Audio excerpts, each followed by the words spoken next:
น้องมื้อนี้ก็มากินปลาเผามีหอยแดกแก้มมากินเมียงป้าอันนี้บ่ได้ว่างบ่มีที่ว่างก็เลยว่างข้างล่าง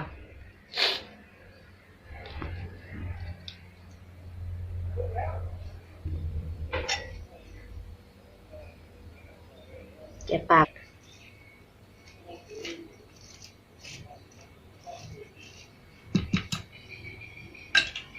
ใส่มือเด้อ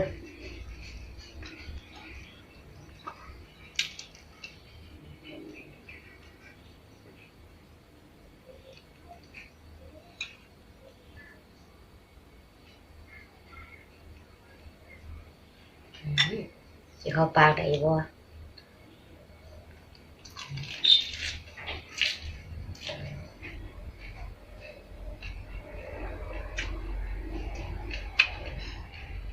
ครับ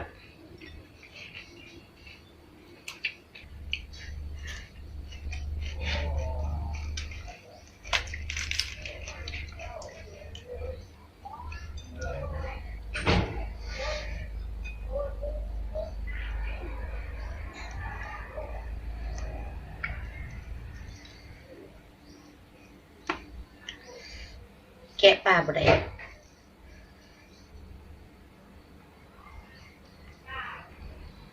มาเดินกินน้ำกันเด้อตอนเที่ยง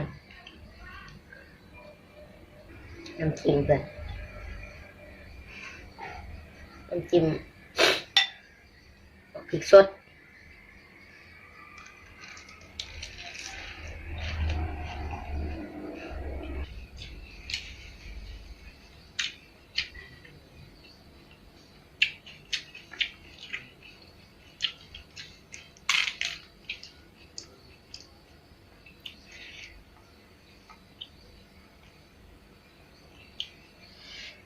เด้อพี่น้องเอ้ยกินน้ำกันเด้อ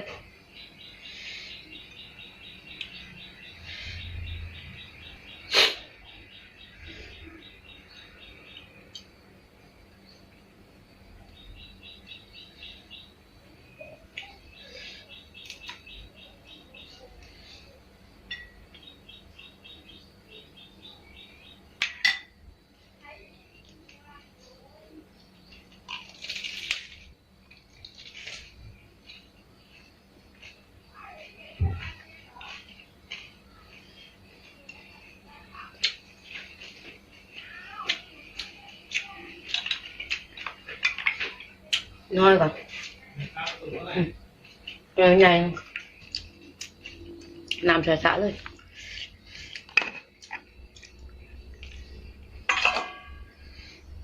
บอกตาเด้อพี่น้อง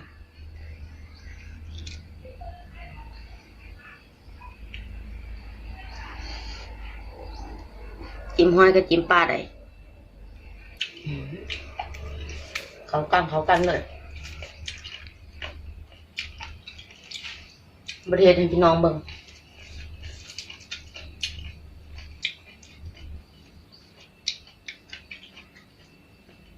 มื้อหน้าจังเฮ็ดให้เบิ่ง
มันจะปากเป็นไงปะ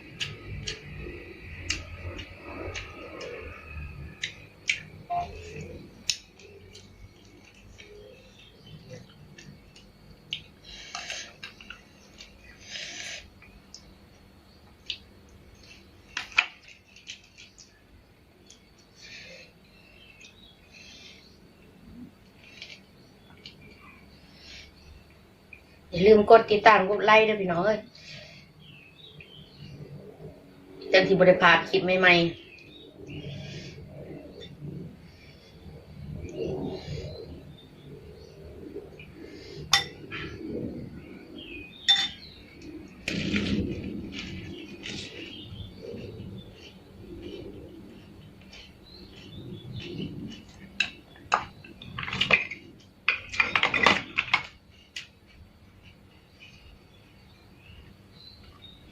น้อย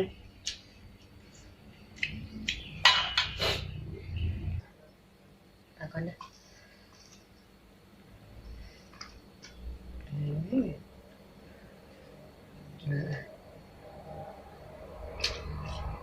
แซ่บอร่อยเลยกินผู้เดียวแซ่บผู้เดียวมีหมูกินน้ำ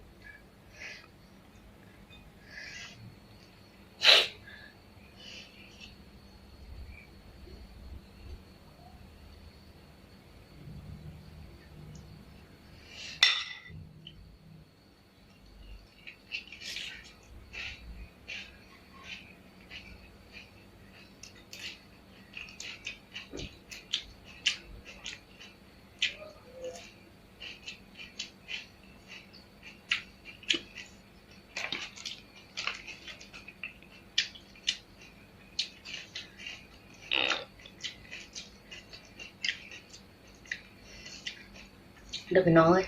แซ่บลิ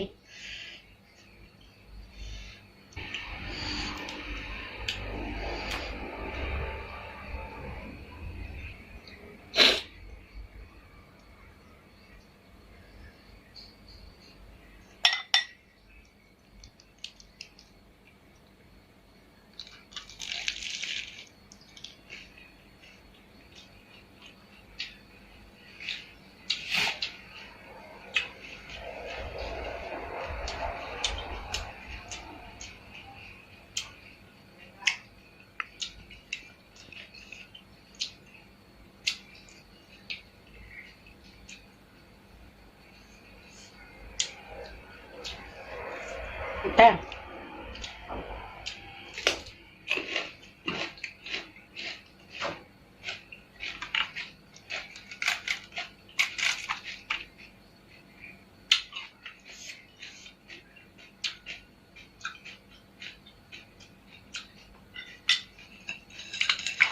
โอ้น้ำเสีย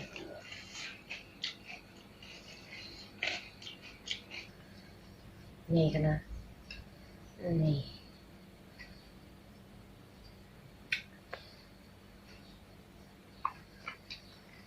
จะเนื้อมันโดดนี่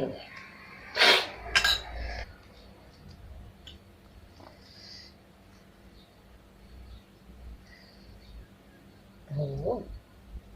อยากให้ใส่ลายๆป่ะลายบ่ได้ลุ่มปาก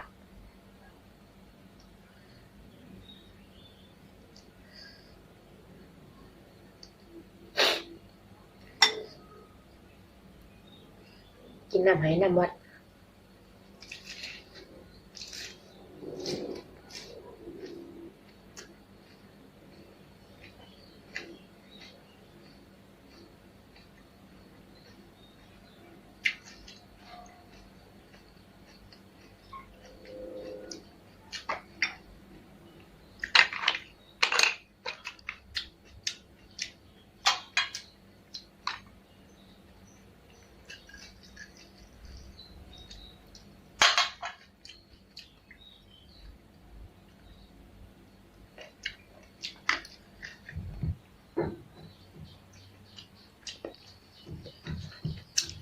มาแล้วพี่น้องอิ่มละขอจบคลิปคำนี้แหละมื้อหน้าพอกันใหม่อย่าลืมกดไลค์กด Subscribe เด้อพี่น้องจะบ่ได้พาคลิปใหม่ๆ